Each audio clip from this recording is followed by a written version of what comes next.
All right, so Miles and I just picked up Bloodrayne: The Third Reich, the third in the epic series of Bloodrayne, directed by Uwe Boll, one of my favorite directors of Schlock. And I got to tell you, I've been really disappointed with Uwe Boll's production as of late. He hasn't been the same guy. I've probably seen more Uwe than you, and he's gone from making entertaining schlock to just boring shit the past few years. Yeah, and I think the reason, I've said this before, I've always thought the reason was because, honestly, he's getting better as a filmmaker. In that, the early movies that he made, like Alone in the Dark, House of the Dead, and the first Bloodrayne, he was a fucking retard. Like, he knew nothing about making movies, knew nothing about what makes a movie structured well. You know, technically, from every standpoint, this guy was a complete failure. You know, script, effects, camera work, everything. He was just a complete retard. And so that's what made his movies so watchable, was that they were hilariously bad. He really was like the spiritual successor to Ed Wood.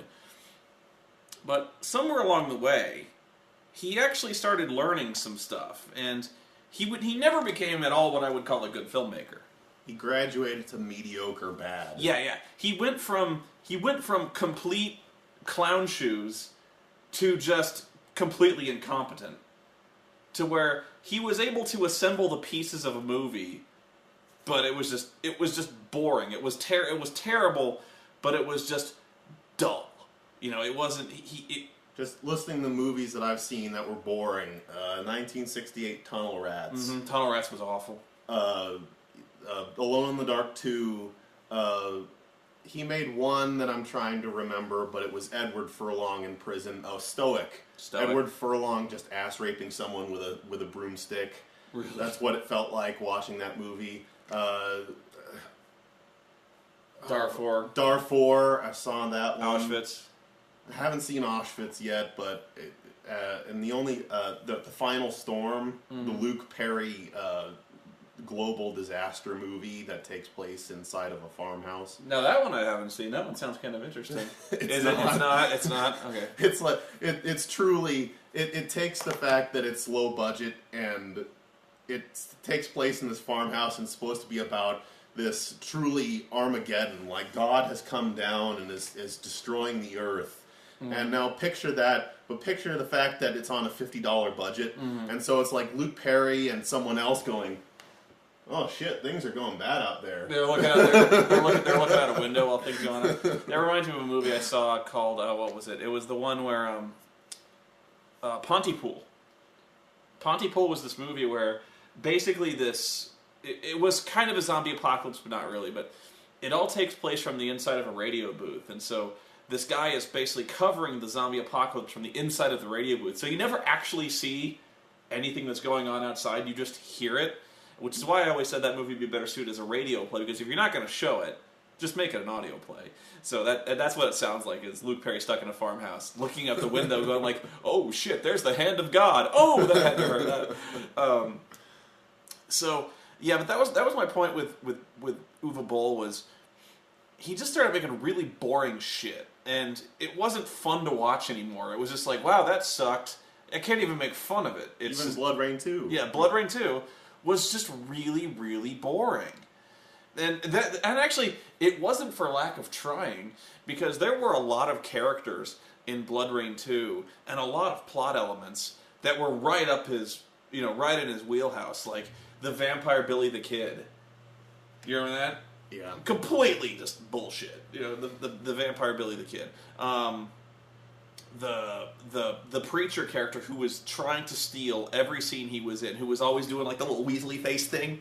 He was like a fucking meerkat in that movie. It was like, and he really, seriously, I got stills of it. I did a text review of Bloodrayne 2, and he plays this preacher / con man / gunman.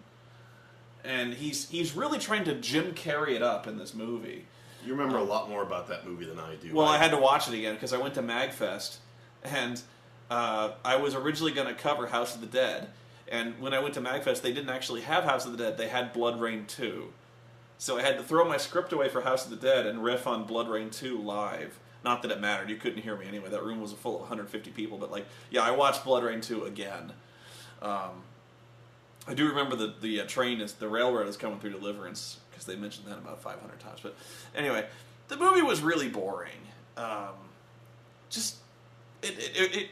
If it had been done in the old way, you know, old Uwe Boll could have really had some fun with that, with the ridiculousness of Vampire Billy the Kid and his vampire bandits and the kind of sex and violence that goes on in the Old West. I could have really seen him with a budget kind of turn loose. And actually, I don't think Uwe Boll directed Bloodrayne 2. I think he produced it, which is actually something that's kind of he also used to do a lot. Was kind of say Uwe Boll presents, where he would produce it but not direct it, or like he would write the screenplay. I think I remember him doing the director's commentary for it, though. I actually stopped listening to the director's commentary. I should, though, because they're really funny. They're almost always really funny. But anyway, Bloodrayne, the Third Reich. This, I was disappointed. Okay, I got it back. This is actually a very much return to form for Uwe Boll. This was actually very entertaining. It wasn't good. No. But this was old school Uwe Boll. Like, if you want to see the kind of shit that he normally does, this is the movie to see. The first thing that you should notice is that this stars Natasja Malf as Rain for the second time. She was Rain in Bloodrayne 2 as well, which was weird because I interviewed Kristana Loken, the star of the first Bloodrayne, and she told me she was going to be in this. And I don't know what happened, but she was not. Apparently, like, stuff came up. But you need to show your boobies more. Yeah. That is really the first thing that you will notice in this movie, is that there's tits in this flick. This is pretty gratuitous. Rain fucks a lot in this movie. This is really like rated G for gratuitous. I don't think it's unrated. It's unrated. I would have thought so. Writer, director, commentary, interview with the writer, and more. Oh, I'm just looking at the DVD extras. But anyway, I really get the feeling this is the movie that Uwe always wanted to make when he made Bloodrayne. Because if you watch the first one, there's boobs in it. Like when she goes to like this, I forget. It's not Hungarian. It's like it's Meatloaf's Meatloaf's brothel. Yeah. There's like Hungarian hookers in there, and they're just all topless. And there's like one scene where Rain fucks this dude from completely out of nowhere, and you get to see her tits, which is really nice. But you get the feeling that Uwe really wanted to make this basically like a hardcore porn. And that's really the most frustrating part about this movie, is there is a lot of fucking in this movie, but it's like Cinemax level simulated sex. And you really get the feeling he just wanted to make like just all out, like really like a bisexual porn, like, because there's a scene where Rain retreats to this bordello, and she spends like the first quarter of this movie just getting massages. Really, Yeah. she'll strip down naked and she'll lay down, and this naked woman climbs on top of her and just starts giving her a massage, and she's like, "You are a miracle worker."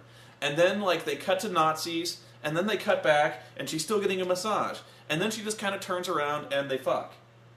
And then, like, they cut back to Nazis, and they cut back to the bordello, and they're still fucking. And honestly, I thought the first thing you see is you just kind of see her, you kind of see her turn around, and you see like a brief flash of her boobs, and you're like, well, that's it, that's all we're gonna see. And we even we're like, oh, that was clever. We're all gonna see that. And then she is like this chick goes down on her, and you see her like, and like. Because even in the second movie, she didn't show anything. No, she didn't. She didn't get fucked at all in that movie. She gets fucked a lot in this flick. And I'm honestly, but there are a few ones I'm actually surprised they didn't show her boobs in this flick, because you can tell like they were setting up for this. Whenever they're not shooting it though, they're presenting them like they always. Oh yeah, like she's got a monster push-up bra. Oh yeah. And not only that, there's times where, for no reason whatsoever, they like hang her upside down so that her boobs come down and are more in your face. Which is why and what I'm surprised is he showed restraint. I'm actually kind of, there's a lot of gratuitous sex and tits in this movie. Don't get me wrong, but there could have been so much more. I'm not saying like I wanted to see it. I'm just saying like Uwe Boll is not known for his restraint, and yet he kind of showed some here, and I don't get it. there's a scene where Rain gets captured and hung from her ankles, so like Clint Howard can drain her blood, and I'm like, why didn't he just like take all her clothes off? Because like she's obviously hanging and her boobs are like still inside this push-up bra, and I'm like, this was like, you could see Uwe wanting to like just get rid of the bra. Like, I don't know. There's a scene where like this chick from the bordello is secretly a Nazi double agent, and she turns into a vampire, and Clint Howard's like wanting to fuck her too. And I'm wondering like, why didn't they get like, you can tell there was like a sex scene supposed to be there, and they didn't shoot it. We almost had Clint Howard sex scene. Yeah. We're kind of skipping ahead, but this is really the biggest part of this movie is really the fact that you see Natasha Malf, like, if you wanted to see her topless, you see her topless a lot in this flick, and you see lesbians going down on her. It's not like hardcore sex, like I said, it's simulated sex where you just kind of see her moaning and stuff like that, but it's Skinamax. You see naked women like writhing together, but never any sex action. And if it sounds like I'm obsessing over this, I'm really not, because that's a good part of this. That's a lot of the content of this movie. So if I'm critiquing it, I have to critique the quality of the. It's because there's no plot to it. There isn't. That's what I mean. Is like, if it sounds like I'm obsessing over the tits in this movie, that's the plot of this movie. And yet, there are so many moments where they miss out, which is, you can tell that Uwe Boll has the maturity of a fucking junior high school student when it comes to seeing tits. And I just don't get, like, if he wanted to make a hardcore porn, he probably could have just made a hardcore porn with vampires. It's really frustrating to me. I don't know. Anyway, this movie it's a prequel.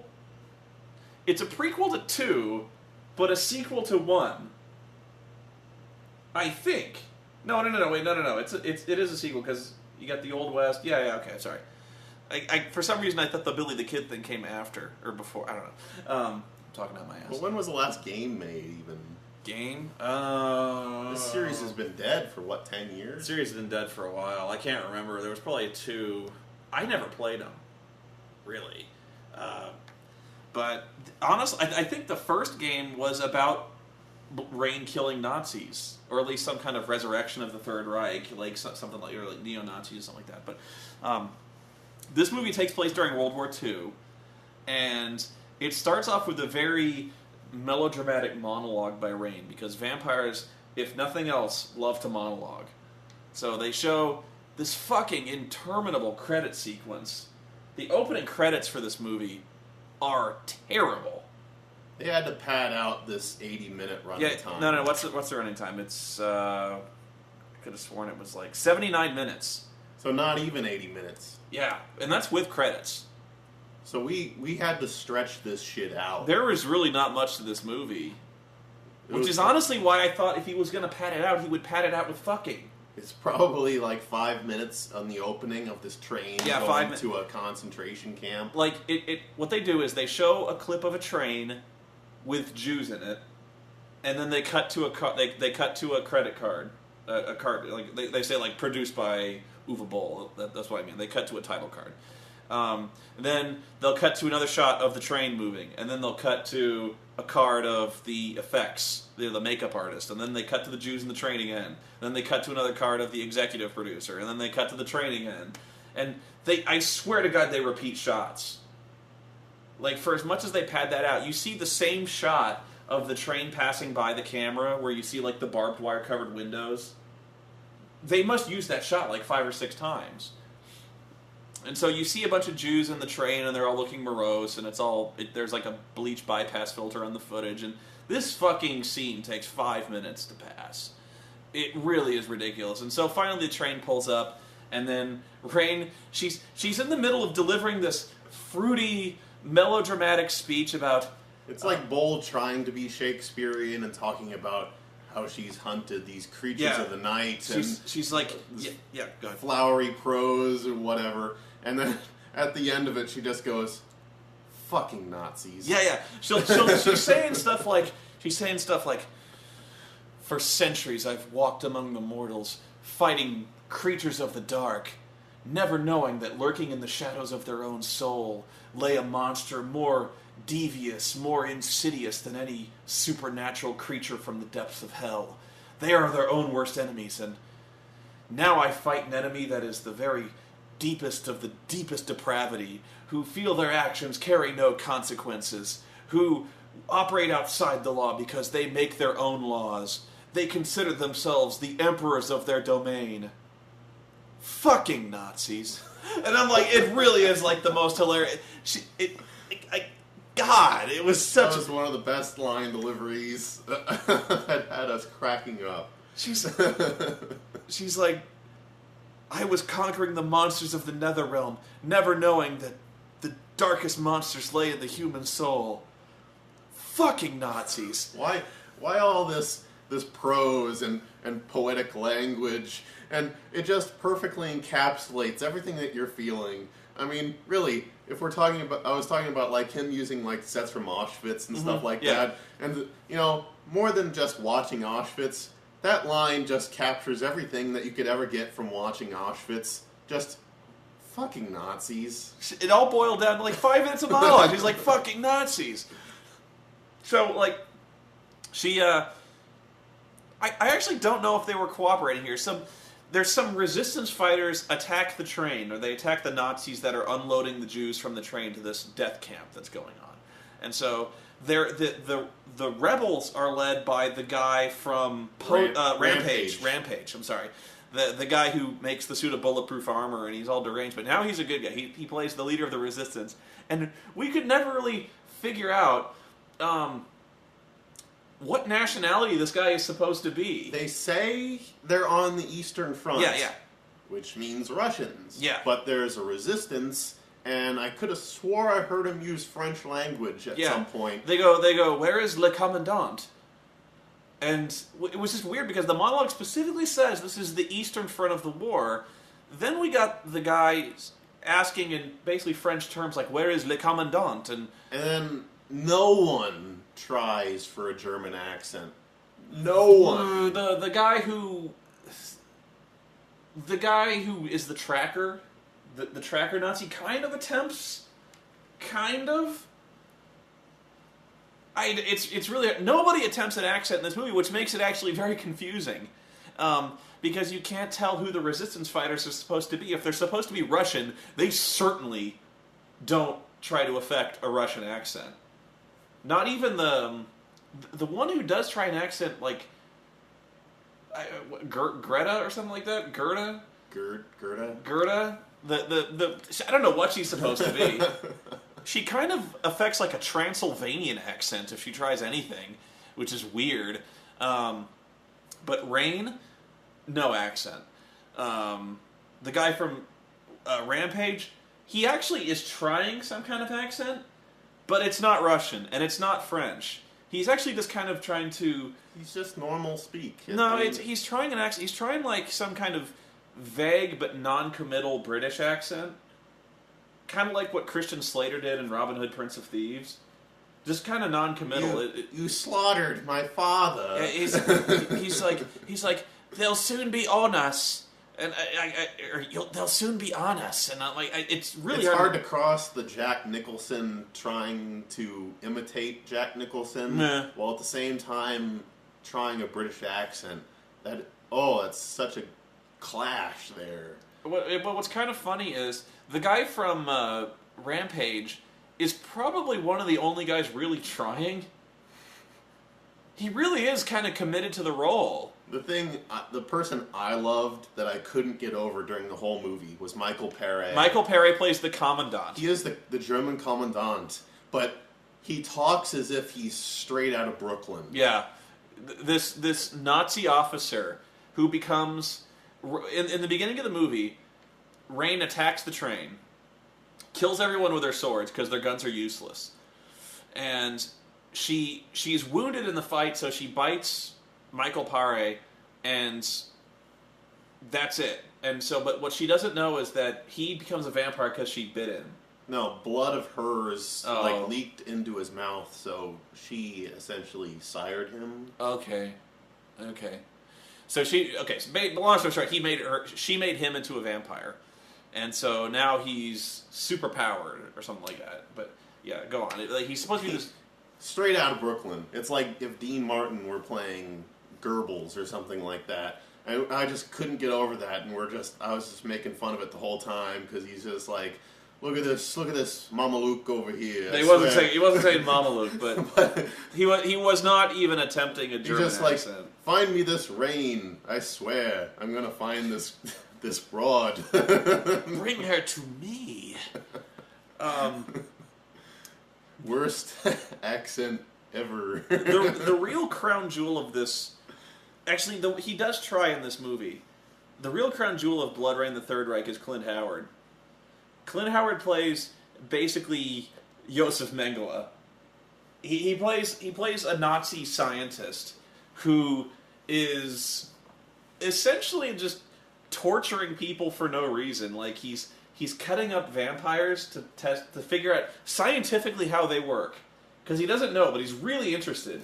He's got like this vampire in a slab, but he's like got it vivisected. There's like a Y incision. He's just pulling shit out. He's all covered in blood. He's got the little wire rim spectacles on, and he's like, "I'm so glad you're here. I want you to look at this." And he cuts like a vampire's ear off, and he's like, "Look at this. It doesn't die."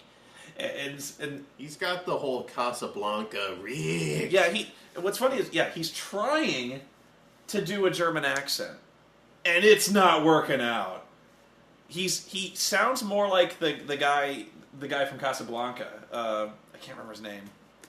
Rick, save me! He comes off more like an Igor.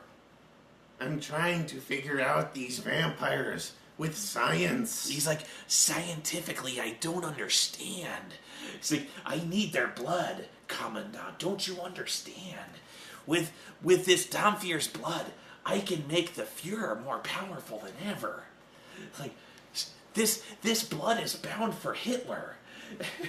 And I'm less like, oh, Clint. It's terrible. And he's really trying. And he's just not very good. Those are horrible scenes. What's that one line he goes, these experiments will proceed when I authorize it. When I authorize it! It is such a bad line read. I almost expect him to look at the camera and be like, can I do that again? It's almost like he's testing his lines before the shot goes on, like, when I authorize it, when I authorize it. It's a real these pretzels are making me thirsty moment, where he's it's almost like that wasn't a real take. Like, he's like almost like a rehearsal where he's like, these experiments will proceed when I authorize it. When I authorize it. When I authorize it. When I authorize it. Yeah, that's it. Cut. Wait, what? We're full? No, I wasn't ready. Uva, no. No, we got it. That was good. When I authorize it. Yeah, that was I almost want to show you that line read because it's so bad. I'm like, that was the best take you got out of Clint? I swear you could have gotten Clint to do a better take than that. Because it's this line where, I don't mean to harp on this, but it's meant to be a really intense line, and he delivers it with such a lack of intensity. Like, he's trying to assert his authority in this scene. Like, this is a scientific operation, and it will proceed when I authorize it. When I authorize it! That's what he's really trying to do. Is like, ah! But no, he's just like, when I authorize it. And I'm sorry, it's just... You keep getting sidetracked because there's no plot. There's not. And it's weird because Rain is like, aside from the first scene, she's completely passive. She does nothing in this movie. Nothing to advance the plot. She wants to do things, but she doesn't. The plot is, because we keep getting sidetracked from this, long story short, Rain sires Michael Pere. Yeah, she attacks a daywalker. She attacks the train because she wants to free the Jews. Okay, fine. So, basically, Clint Howard and a bunch of other people find Pere that he's a daywalker, and they discover that he's been made into this super vampire. So they want to capture Rain so that they get her blood and turn Hitler into a super vampire. And so it's all about them trying to get Reign. Yeah. So the whole plot of this movie are the villains trying to find Reign. Reign does nothing in this movie. She's literally just like lounging around a bordello. She's fucking people. Yeah. She's meeting up with the resistance fighters. The resistance fighters are doing things, but she is not doing things. She's just around. She's just hanging out. So yeah, I mean, the whole story is like they're like Clint Howard's like, if we were to harvest her blood, Hitler would be unstoppable. I authorize it. I've never seen a movie where the protagonist was more the MacGuffin than she could have been a briefcase, and nothing would have changed in this movie. She does absolutely nothing. It's unbelievable. So what happens is they start to. They're trying to figure out what the deal with the Commandant is because he's a vampire now, and they're trying to figure him out because like Clint Howard still doesn't quite understand what's going on. So like they talk to the Commandant, back to the bordello, where she's getting a massage naked. Then they're like, "Oh, I see. The Commandant is a vampire. We need to find out how this happened." Back to the bordello. She's fucking a lesbian. Back to the Nazis, where they're like. They are like now the Nazis are like, okay, now we have a plan. We need to find this Damphir and get her. We're gonna get her. And so they cut to the bordello. She's still fucking somebody. And then they really Reign is an idiot in this movie because not only is she headquartered in a German city where like this secret science lab is, like basically the Nazi headquarters in the Eastern Front is. She's 2 blocks away from the Nazi headquarters. Yeah, she's literally 2 blocks away from the Nazi building. Someone snitches on her, and she literally walks, like, outside the bordello. It's across the street! 2 blocks across the street, and the Nazi headquarters are right there. So she's camped out across the street from the Nazi building. and she doesn't dress like any of the women of the period. Right. She dresses. She dresses like She dresses like this, but no red hair. Is her hair red in this? It's kind of black. But yeah. So she wears like a corset with a push-up bra, which no women ever wore. Not even the harlots of that time wore that shit. She's got pitch black hair with red highlights. Yeah, she's got. There was a lot of highlighting in the 1940s. Yeah. If you've ever seen like the kind of hair that in Scott Pilgrim vs. the World, where she's got really pronounced highlights. It's like that. She's got really long black hair with blood red highlights going down the front where like the part is. So she looks and dresses nothing like any other woman.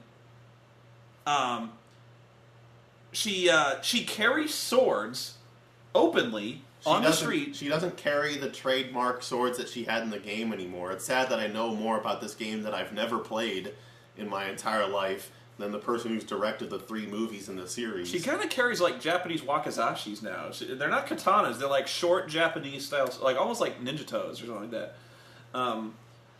So she dresses like a freak. Her hairstyle like a freak. She carries swords, and she acts suspiciously as possible. And she lives across the street from the Nazi building. So they find her fucking immediately. So she's forced into fleeing, and she goes to the rebels, and she's like, I didn't know. I made this guy a vampire. I gotta do something. I gotta kill this guy. Give me dynamite. I need dynamite to blow this guy up. Give me dynamite. And so the guy from Rampage is like, I'm not gonna give you dynamite. And so she's like, fuck. Well, I'm gonna go hide out. And she goes to hide out in her fucking castle. She's got like a villa. She's got a castle.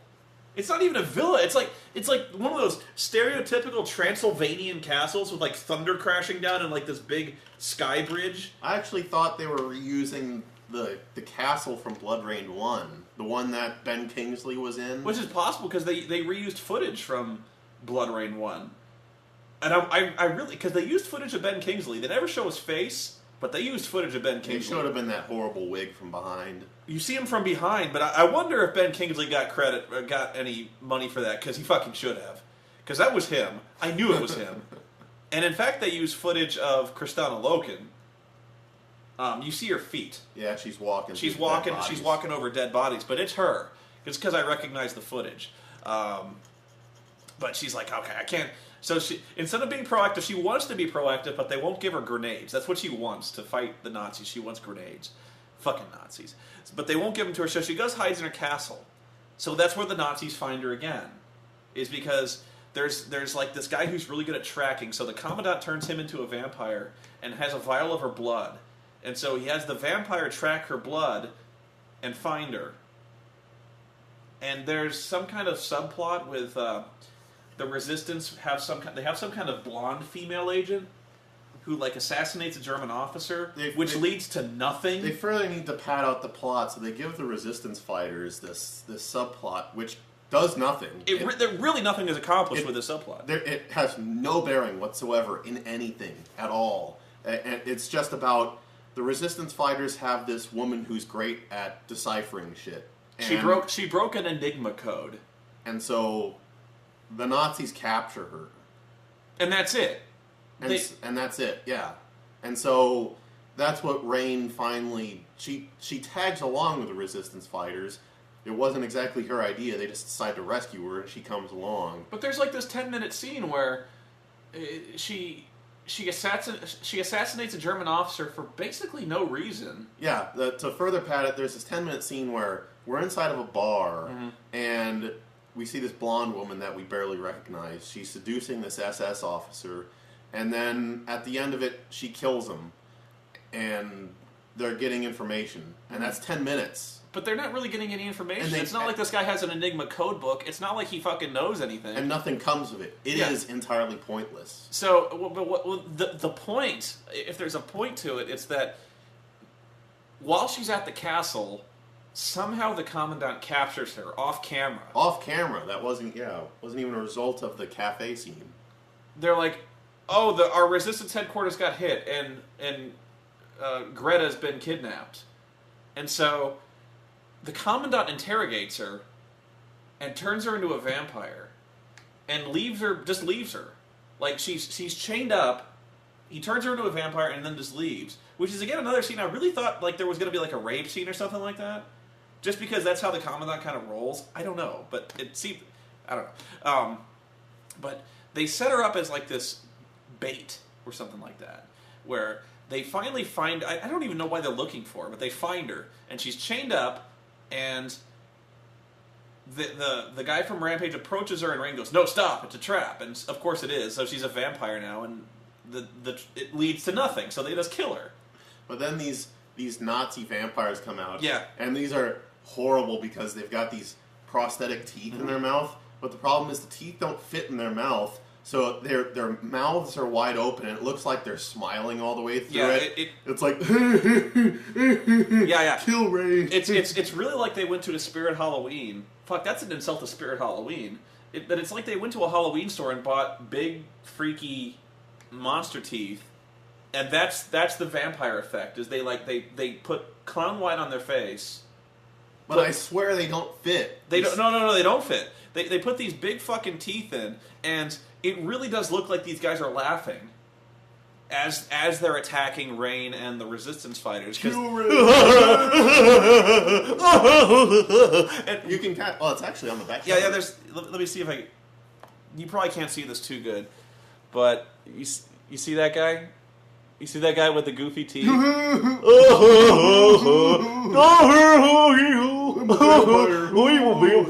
gonna bite you. And they're all like that.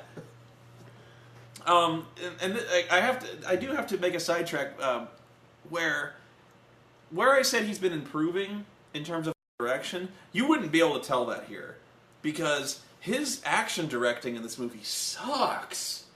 It's really bad how poorly this is shot. Simple things. We're like, you can tell these guys are kind of doing like this is like the 7th take they've done of this scene because you'll see Nazis just kind of run into the shot and kind of like react and then just fall down. But they don't react really. They just kind of go like, They don't react like they're.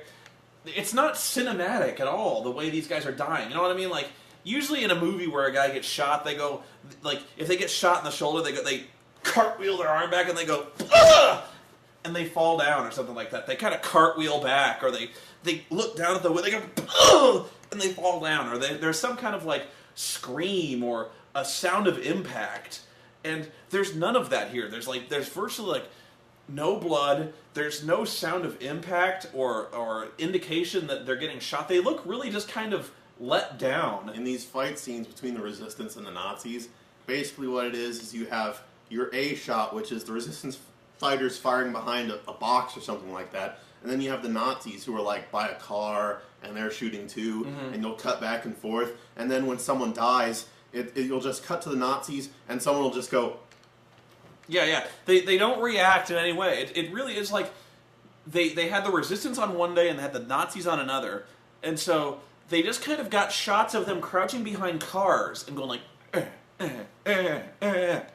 like everyone has their own kind of shot like that. So he got them from like 4 different angles doing the same thing, like crouching behind a car, like Then they got an angle of the guy going and they're all kind of doing this thing, but they're never in the same shot together. At least I don't think so. And it didn't seem like they could afford squibs. So no. Like when they cut back, you see the hole already in the jacket, and they just go, ugh. Yeah, so like when a Nazi gets shot or a Resistance officer gets shot, they just kind of go, ugh. I'm actually putting too much into it. Where I'm actually kind of conveying emotion, like, oh, I'm hurt. Like they're just like. They just kind of fall over. It really doesn't look like they're getting shot. It's really very funny. Where these guys, like, you'll see 2 Nazis run out of a building, and they'll just kind of run forward, hit their mark, and go, and we did forget, there was essentially a random encounter in this movie. Yeah. Where it's just... Rain is just walking around. She's not doing anything. She's not going anywhere. She's walking around with swords, though. She's not coming from somewhere, and she's not going from somewhere. She's just walking around. And then there's just 2 people on the street that are walking by, and then they pull out those goofy teeth, and they're like, and they attack her. And then she has like a fight scene. And she kills them. And that was it. Yeah. So what's funny is this even paints Rain as a bigger idiot, because the only reason they attack her is because she's walking down the middle of the street with swords. So these 2 guys walk past her, they do a double take, they see her swords, and then they pull their knives out and attack her. So had they not seen the swords, she would have just walked past. I really don't get it. She's a fucking idiot. Last thing I want to bring up when it comes to the really bad action sequences is I counted at least 2 times when a guy reacted and got shot and fell down, but there was no sound of a gunshot preceding it. So it'd be like if I just reacted and fell down, but there was no gunshot preceding it. You know what I mean? It's like there's two very simple aspects to a shooting scene. Okay, you get a shot of a guy firing a gun.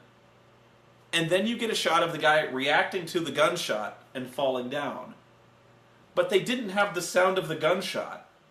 You just see a guy, and in fact, there's like a 4-second stretch of complete silence before this guy gets shot. I have no idea where this gunshot came from. It's like, even a silenced shot would have been like, you don't even hear that. This guy's just like, ugh. God damn, it's terrible. Oh, God. So Rain is fighting these Nazi vampires to rescue this person. And then, almost off camera, she just gets captured. But I mean, it's like, I say almost, but that's how quick it was. Well, like 40 Nazis just appear. Is she finishes off the fight scene, she kills the last person, and then immediately cut, and it's like 40 Nazis teleport into the room. There's like a jump cut where she's like, is everyone okay? And you cut and you see everyone kind of picking themselves up, and they're like, yeah, we're okay. And then they cut back to her, and there's like 40 fucking Nazis. She gets stabbed in the back by the Commandant.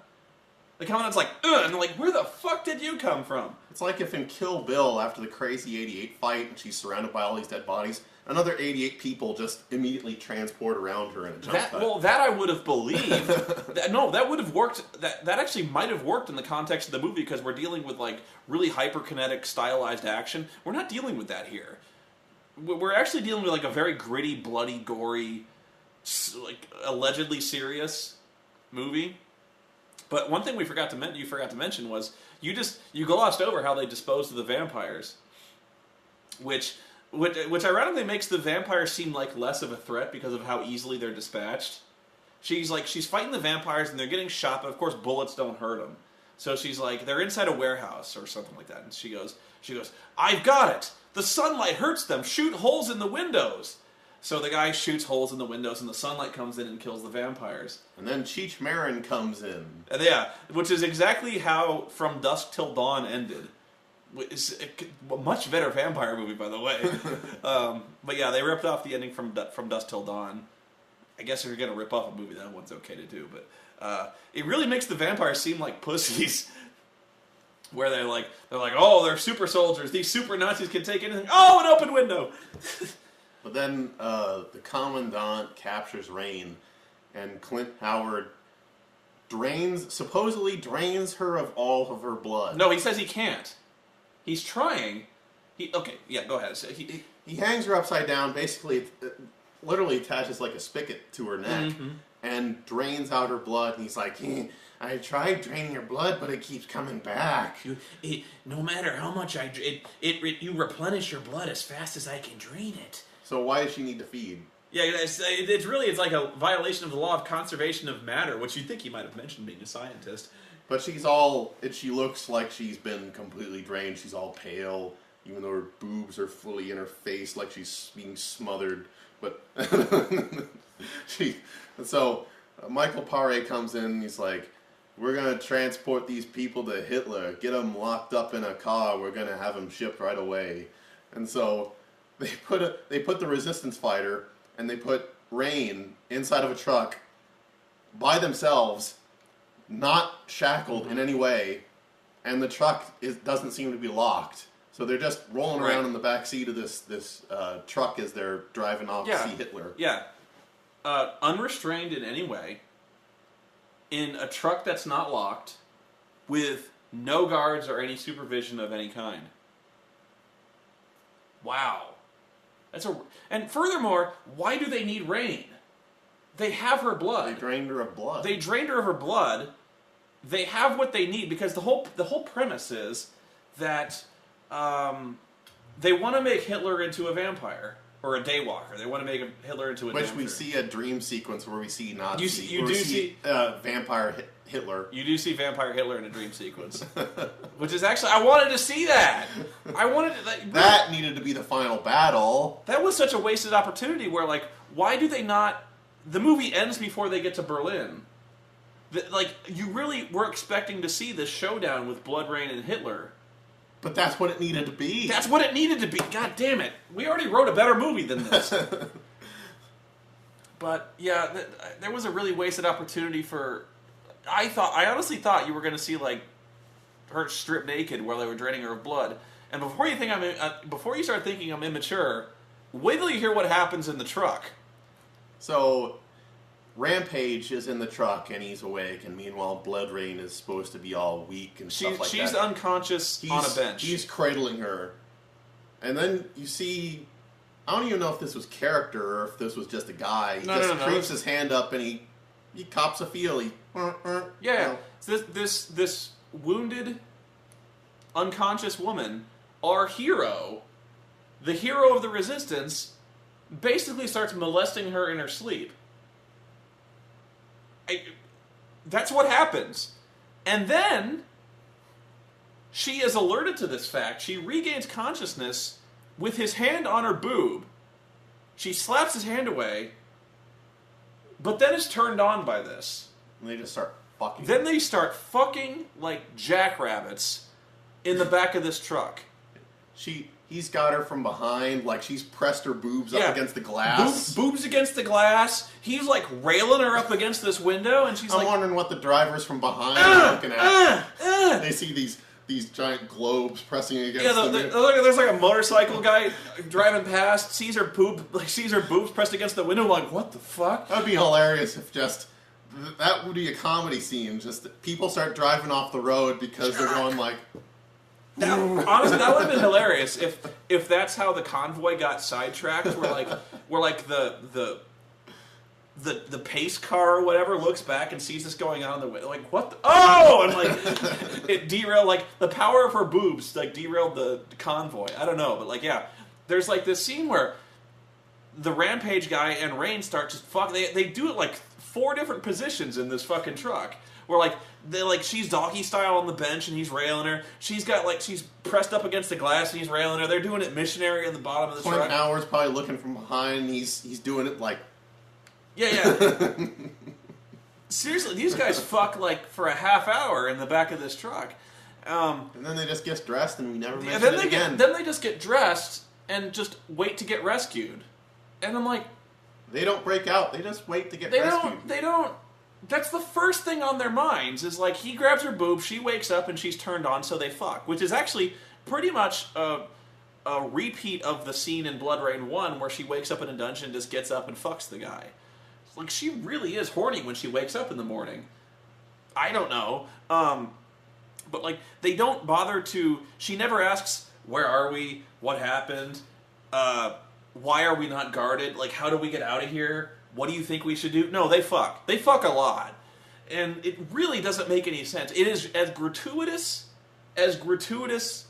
softcore sex gets in a movie, which is why it's exactly why I wonder if he's willing to throw this scene leads to nothing, by the way. Like there's no you could have not shot this scene and it would have not affected the movie at all.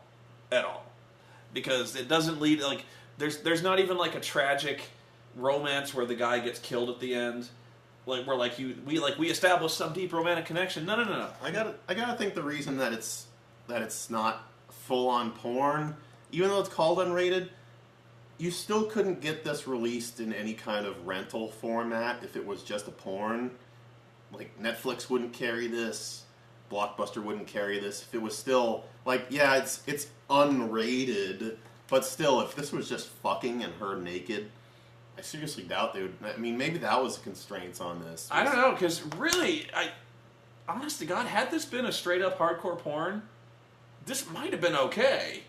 I think it would have been better selling than just a straight up. Yeah, movie. like really, that's really the biggest disappointment is like the quality of the nudity in this movie is actually very good. More people would have bought a porn. Really, a porn would have sold better. I don't mean to like.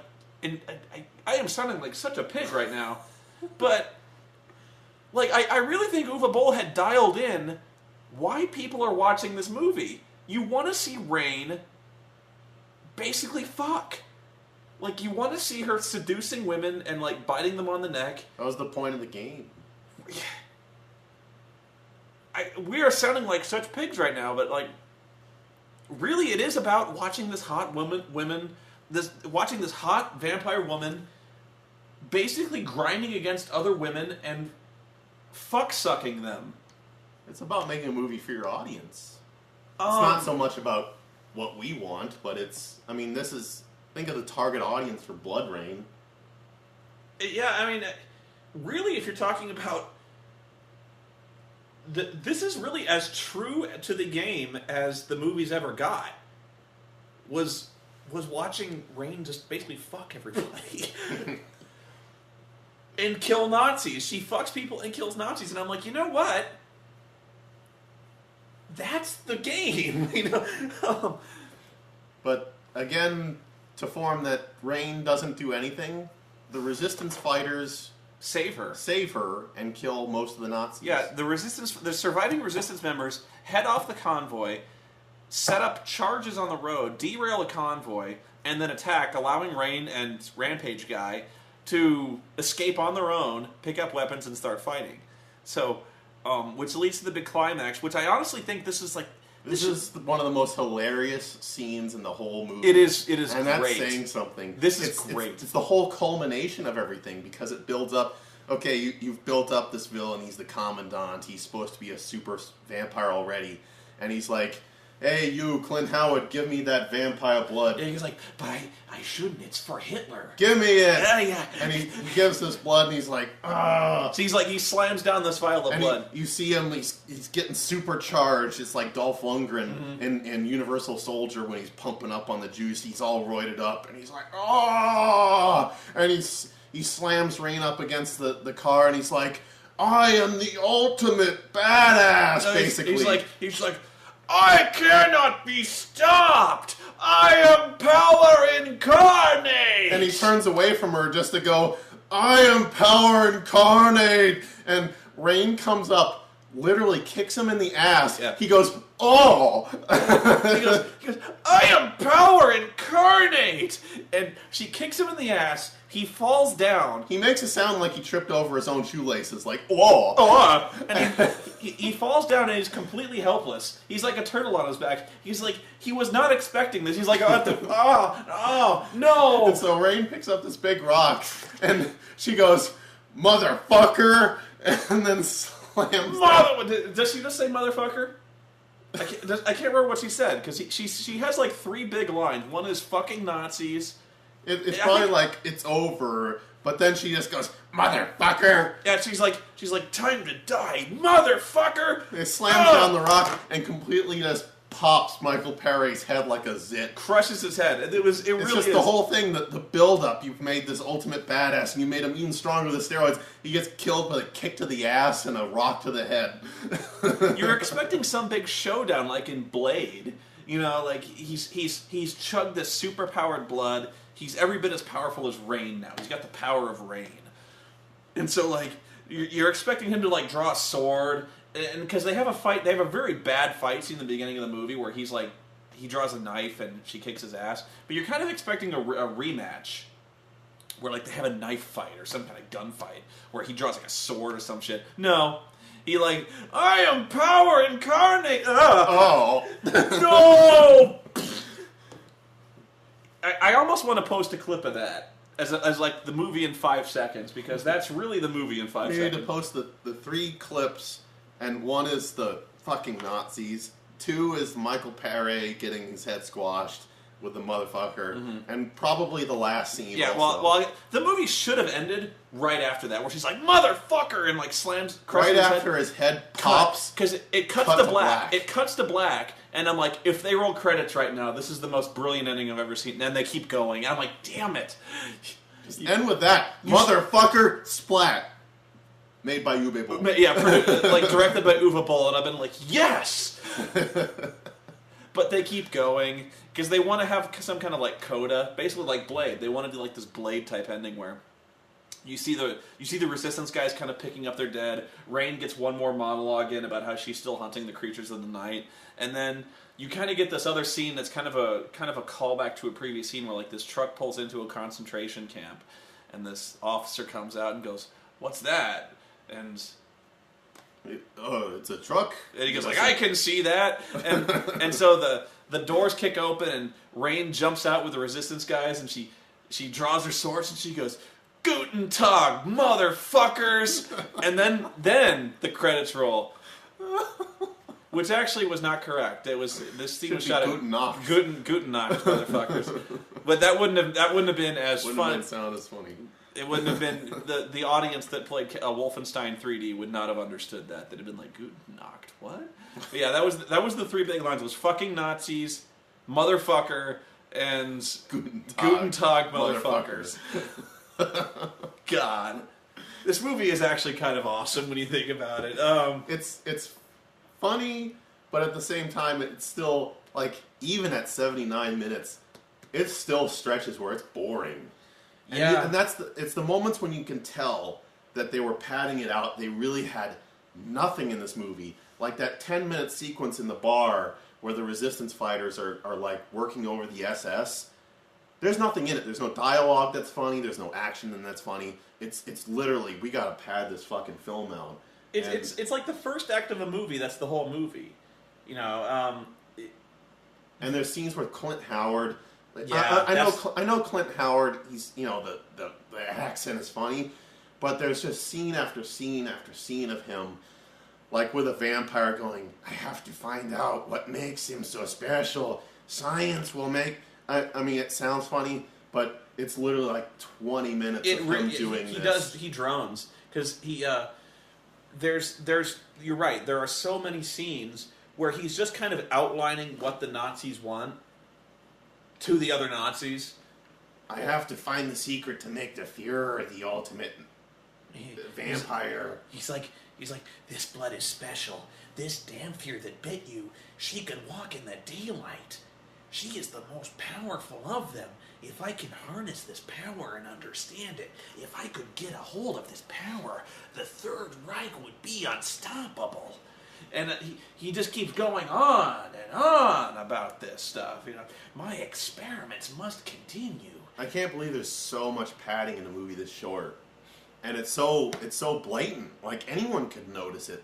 You could just after every scene, I was going, that was pointless. There's the scene, absolutely pointless. There's the scene where he's talking to when the woman turns Rain in at the bordello, and the commandant bites her and turns her into a vampire. There's like this 5-minute scene where she wakes up and just starts talking to Clint Howard, and this leads nowhere.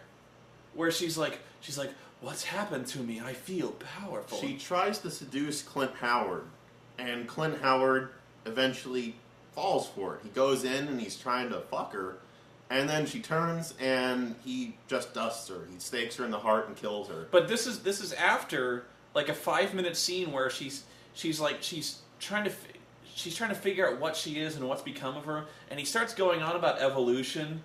He's like, you're the next evolution of man.